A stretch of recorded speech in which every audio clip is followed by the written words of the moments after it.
most people injure their knees or have a flare-up, they rest until they're completely well. But did you know this can actually make it worse?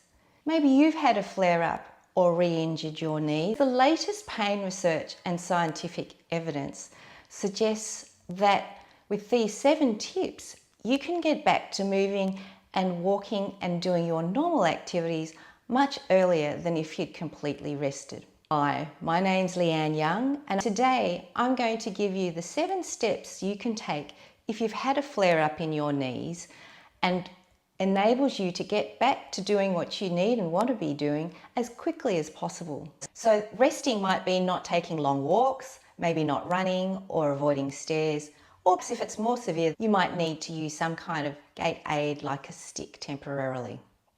But as soon as you can, you want to be back and moving as soon as you comfortably can.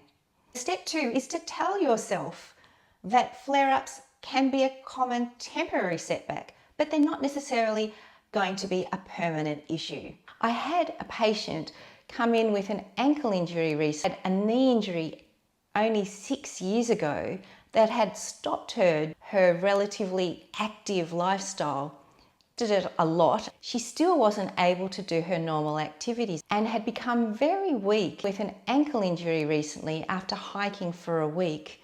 When I assessed her ankle, I realized that her ankle muscles were overused because her hip had become so weak. We got her doing hip exercises to give her ankle muscles a bit of a rest. She rested for 3 days while strengthening up her hip. When she went back to walking for about 15 minutes 3 days later, she found that not only did she get a little bit of a recurrence of her ankle pain, but her knee pain flared up as well. She hadn't even gone into the office that day because she'd scared that she was going to damage it further by walking. When we assessed her, she didn't have any pain, redness or swelling, although she did have a bit of pain on squats. This told me that there was no major damage. She was just overprotective because her brain had warned her that the pain could be damaged and that she needed to take it easy. But she didn't really need to take it that easy. So knowing that she was safe, I gave her some exercises, making her work her core, hip and knee muscles again. And with that short intervention of exercises, she began to feel more confident in her knee and was able to do a squat without any problems whatsoever, which showed there really hadn't been any damage. She had warned herself subconsciously to be extra careful. So it's keep checking on your response to your movement, and your body will give you an indication you need to take it more easy or whether you can keep moving again. If you notice that you are red, hot or swollen in the area, apply some symptom soothing strategies. Ice, especially for the first 72 hours, a compressive knee sleeve to also help reduce that swelling.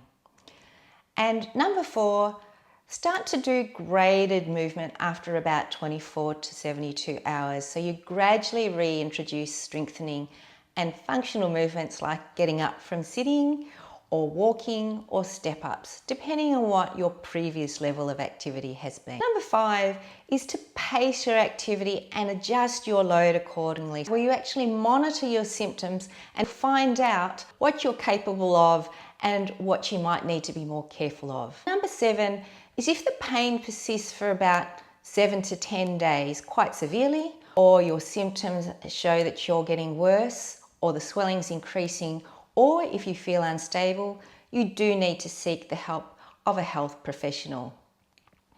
If you want to understand more about what you can do for your knee when you flare up so that you might be able to get pain-free for the long term, why don't you check out my website, younginmotion.com. Hope to see you in some of our other videos, which will be explaining a little bit more about what you can do on a daily basis and other information about how you can manage your pain better. Thanks for watching.